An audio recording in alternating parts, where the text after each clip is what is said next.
Weight loss is partially about calories, and calories are important, but there's other elements that we have to consider as well, such as micronutrient density. So let's talk a little bit about what that means.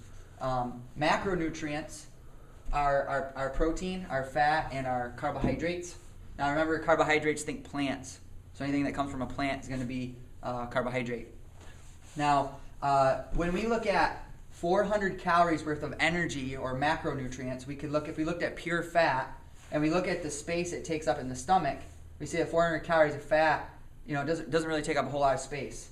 400 calories of protein, a little bit more filling, and 400 calories of veggies, that's a lot of food.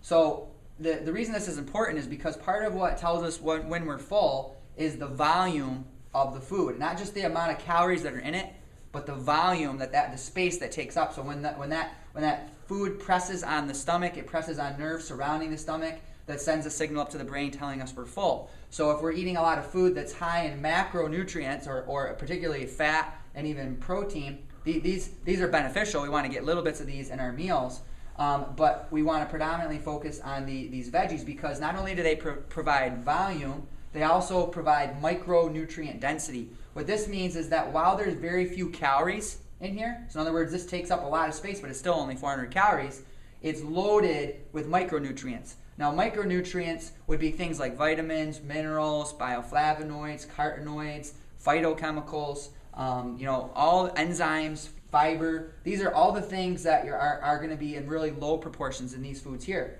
So one great way that we can increase the volume of our meals and incorporate more veggies and greens into our diet and still get some good amounts of protein and maybe even a little bit of healthy fat is the green smoothie. So if we take a blender, there's lots of different recipes, but a real basic recipe would be to maybe 2 cups of almond milk. All right, and then we would throw in some greens. I like to always go with greens first because you really want to blend them up well. So usually now you want to jam those greens in there because that's going to blend down and make, it's going to look like nothing. So this morning I made a green smoothie and I probably packed in there 6, 7, 8 cups of green. So you could do spinach is a great one there. You're going to blend that up and then you want to go ahead and add some frozen fruit, maybe some protein powder, and then some ice. And that would be a real basic recipe. So you can kind of see how now what we do is our volume comes from the greens.